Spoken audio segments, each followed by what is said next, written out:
It's a great pleasure to have with us Stefania Gasperini and Giovanni Morelli, well-known experts in arboriculture, especially experts in tree risk and stability assessment, and also specializing in veteran tree management.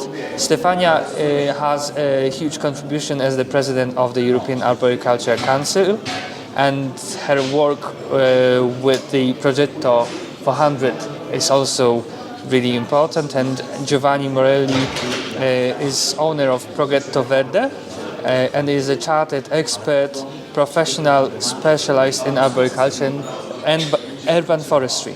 Stefania, you have established AR.ES in 1996, and can you tell us what were your main motivations and goals when you founded? It was already 2 years that I was working with Giovanni in his office, but we realized that to go for the bids of public spaces and management of trees, at that time it was better to have a real company. This was a sort of bureau d'études, I don't know in English, but so more consultant activity. And funding a company, there were also possibilities to get funds. And so with that funds, we bought the instruments needed for the instrumental assessment. And we started with strong motivation. We were very committed. We put all our money, I put all my money into the company, and the motivation is still the same, to work with a high quality in arboriculture, to learn always and to spread the knowledge and to give to the clients the best quality possible. And to do that, at that time it was not possible with the knowledge of the university, because it was obsolete and not updated in modern arboriculture. So we went and followed many courses, many workshops, hundreds of them probably. But this is the way, in my opinion, to lead a company like ours.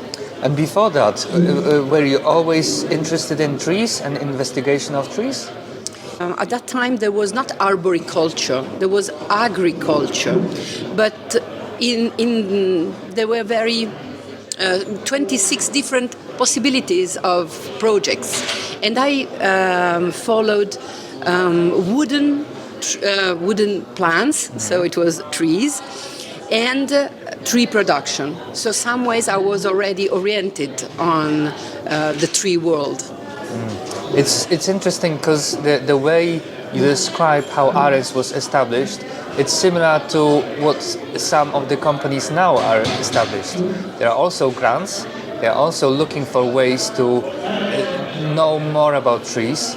I guess the tools have changed, maybe, over the last 20-30 years, but the path is still similar. Definitely, yeah. I agree. And how do you integrate your extensive experience into educational and training programs that you conduct? For training, I mainly work as a planner or organizer, and I design some courses instead of giving lectures. But I try to put all my knowledge in it. I like to give 100%. Because we need to share knowledge if we want to grow as an industry, as a group of specialized arborists. Otherwise, if I keep my knowledge for my own, nobody will go anywhere. So the aim and the goal is to share knowledge, a glossary, a vision, an approach. And in the recent years, I had the opportunity to work mainly with a training center that is sharing with me and with us the same approach. So I'm very happy of it. And what do you see as the key challenges and also opportunities for arborists and urban foresters The challenges are well known.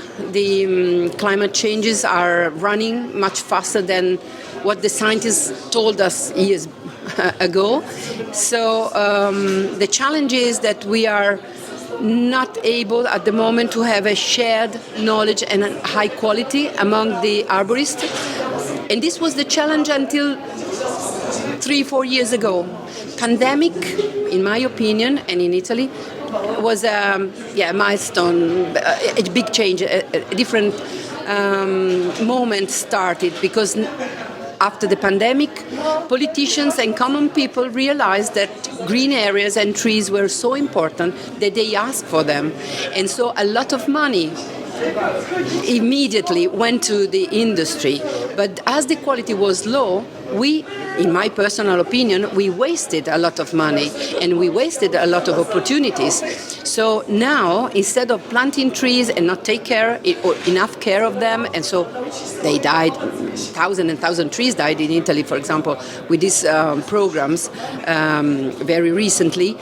Well, in my opinion, from now on, we have to lead. We, as a group of specialized arborists, we have to lead this new process. So the next plantations, the next investments must be different. We need to work for deep paving, so have more soil available. So take out, at least in Italy, I don't know, everywhere is the same, but in Italy we need to have more soil available for trees, good soil. And also the management of water in Italy is really a big deal now. Otherwise, every investment will fail. Last year was the hottest of ever, but we will remember as a fresh one or a not so warm one, because we are going that direction. So it's a good opportunity. We have a lot of money, but we have to manage them better. It's interesting because last week I read an article in a daily newspaper, and it was related to meditation, yoga and sports, and the title was "What Makes Our Lives Better?" And they looked at a number of research, and it turns out that meditation, yoga, even sport, there is no good scientific background to say that this makes our lives better. Yeah, we can feel better when we do sport, we can have this feeling, but there is no scientific backup for that. But there is just one area which is clearly standing up in the whole spectrum, and that's access to green space and access to trees. I was really surprised to read that, and the proof for the need of having trees nearby is there, and I think that's one of the challenges we have now to face it. As the president of the EAC, European Arboricultural Council, the first female president, which is, I think, really important, how do you see the future of arboriculture evolving in Europe? EAC is managing scheme for certifications, and I really believe that the path to grow as an industry is to continue in that direction, so have more and more high quality arborists or arboriculturalists, as in the UK they say. Why? Because they are able to face not just the practical aspects, but all sort of aspects. So the money, the relation with the client, the environment. So it's not just how to prune, learn how or know how to prune, but it's much more than that. And arboriculture is this. If we think that it's just pruning, well, this is not my view, my vision of our job. So I think that the only way to evolve and grow is to spread more and more the knowledge of high quality. And EAC is now present in represented by 26 different countries. So almost every country, European country, is in EAC. And this is very, very important because we have the possibility, the opportunity to share in a quicker way, in a faster, but also deeper way, the knowledge. With your experience in tree risk assessment, tree evaluation, what are the in your opinion, what are the common misconceptions you encounter about ancient veteran tree management? Well, I think that in some cases the management is like an ordinary tree, but unfortunately, or luckily, the veteran trees, the old trees, the ancient trees are very much different, maybe more fragile in some cases, but definitely we need specialized people for veteran trees. They have to learn how to manage these kind of trees that are very peculiar in so many ways. So the misconception, in my opinion, is that the management is like any other tree. So, the training of the arborists should be a little bit different if they want to take care of ancient trees. I can add that cavities or decays or dead wood that could be maybe a problem in urbanized area or in for young trees or ordinary trees, adult trees, should be seen totally differently in ancient trees. Not only for the danger itself to hurt somebody, but also the richness of dead wood or cavities or other specific features of the veteran trees. These are habitats. These are places for life. And another concept that should be shared more with common people or all the arborists should be biodiversity. But not just a lot of different species of trees in a park. It's not only this, the biodiversity. It's much more than that. And why would you say it's important, the biodiversity? Is it important for nature, or is it also important for us? For both. For both. Definitely. We are in nature, and if the nature is increasing in biodiversity, it's stronger. The environment itself is stronger.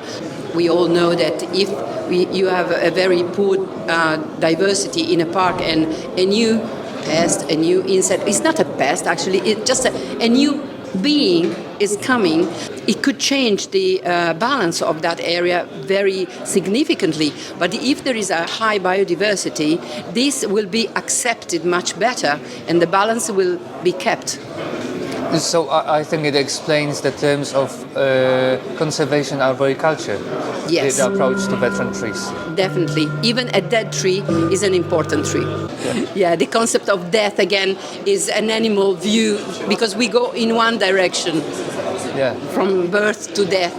But it's not the case of trees or organic material in general. As a side comment, I think now in arboriculture especially, which is built a little bit on forestry, gardening, horticulture, agriculture.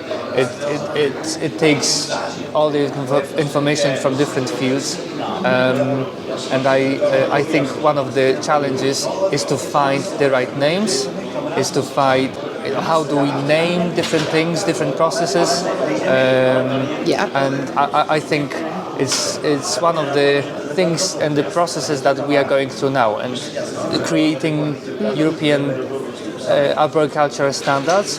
For example, in tree assessment standard, we have removed the phrase tree defect. Defect. It's not there. Yeah. Because trees don't have defects. We can see something on a tree that for us it's just a feature, a characteristics, but it's not a defect. It's our problem. Yeah. It's not the tree's problem. So one of the challenges I think we have is... And from psychology we know that words make your thought. Yeah. How do you... The way you phrase and you word your thoughts is the way you think. Yeah. Now moving on to Giovanni. We are here in Prague at the Winter Arboricultural Conference. Mm-hmm. And could you just say again, what was your presentation about? Yesterday I tried to explain morphophysiology principles This means trying to understand that the form of a tree, its architecture, its anatomy, its morphology, is the result of a long-term relationship with the environment. In this sense, a tree form, tree architecture, is the expression of adaptation to the environment, is the result of an integrated relationship. So we have to manage this language, trying to find ways to understand what the tree is doing and trying to collaborate with the trees. So looking at the present of a tree, its feature, we can understand its past and foresee the future. And this is very important for people like arborists that work with tree architecture. So basically, there are some patterns that trees follow. The tree has a pool of programmed adaptation and reaction features, and we need to be, the morphophysiology is helping us to read the tree. Is that right? Yes, exactly. The tree is following some basic rules and is able to interpret this rule according with the environmental issues. So we need a sort of manual to follow the tree in these changes. And we have main issues, and these issues is time. Trees are sedentary and they're able to live for centuries. That's why we have to know the way they changes and interpret this dynamic, during time. Yeah. How does your work and research focus on innovations in arboriculture and public green management, and what are the latest trends in these areas? I think that in the last 10 years, arboriculture is trying to establish a new relationship with trees, trying to be more focused on the tree wellness and less on the human interest. So I think in the few years, with the contribution of an ethical approach, we will be able to find a new way to work with trees. What are the main ethical issues that we need to consider? What are the key areas, you think? Trees are living beings, so they have natural rights. And in my opinion, we have to find an agreement with trees. If we are able to treat trees with dignity, trees will offer us all the ecological ecosystem services that we need for our welfare. So it's very important to establish a sort of contract in the place where human and trees live together. That's a groundbreaking area, I think. Yes, because we have to accept some problems that comes from trees. For example, if the tree architecture is the expression of a behavior, even losing of some parts is a behavior. So we have to understand and accept that trees have the potential of damage humans. But it's a natural price. Even dogs have the potential of beating. But a lot of people decide to live with dogs. Trees have the potential of damage people, and we have to manage this potential and accepting the risks connected to the situation. For a long time you worked with Pierre Raimbault. Can you tell us more about your experience and your thoughts? Yes, it was a gift and a very good chance, because Pierre, 20 years ago, was the first that was able to match the study of tree architecture with practical arboriculture. So if it was a human anatomist, Pierre invented surgery. the way to use information about the tree form, tree architecture, and tree reaction in practical arboriculture. I was able to explain that pruning, for example, is like a training of the tree. We have to know the rules the tree is using to build itself, and then use these rules obtaining our goals without forcing the tree. It's a collaboration. And in this way, in a long-term perspective, we are able to reach our targets without damaging trees. Work in a balanced way. Yes. Within boundaries. And accepting time issues. Pruning is not what we see the day after the cut. It's what the tree will do the next 20 years. So we have to start early. We have to follow the trees, and we have to prevent, not to force the tree. So what you are saying is that pruning is not the act of removing a branch. Yeah. But pruning is a long process, and when you prune a branch, you start the process that is going to go for a long time, and you need to foresee what's going to happen. Yes, you are right. Pruning is the way to convince the tree to do what we want from it. And sometimes we try to force the trees Yes. to do what we think. Yes, because we are humans. We are searching for a result, yes, immediately, because we spend money and we think that the result must be visible, but it's not possible with trees. And in your opinion, what are the most important aspects when assessing tree risks and stability in urban areas? Again, I think understanding that the tree is able to express a lot of features, and some of these features are opportunities, not really defects. We use this word, defect. Defect is a negative word. I think that a cavity or a dead branch are only characteristics of the tree. Trees are sedentary, and in this sense, they are places. They are a place where inorganic energy, light, is able to enter our world. And there is a complex world around these places.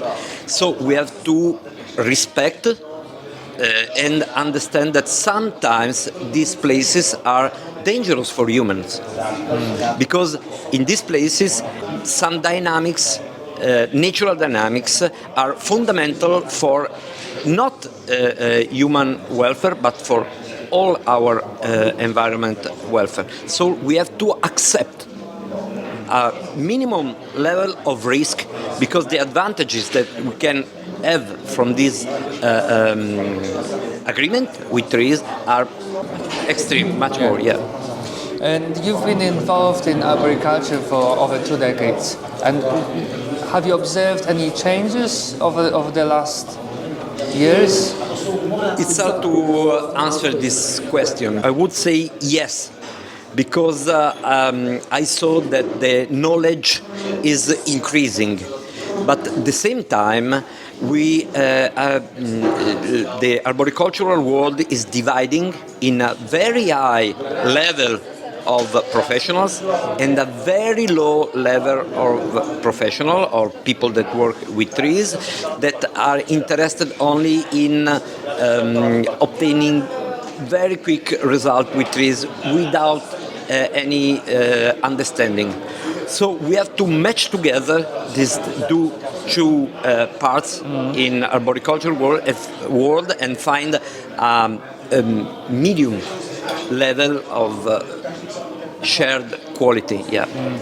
What kind of advice would you give to someone starting their career in arboriculture? I think it's respect for trees, respecting the object of our work or our interest. We are arborists. We work for trees, with trees, not against trees or for other interests. So like a doctor that is interested in their patients, like a teacher that is interested in the welfare of their student, we have to be interested in the welfare of trees. So this is the first step, in my opinion. Again, it's ethical and deontological approach.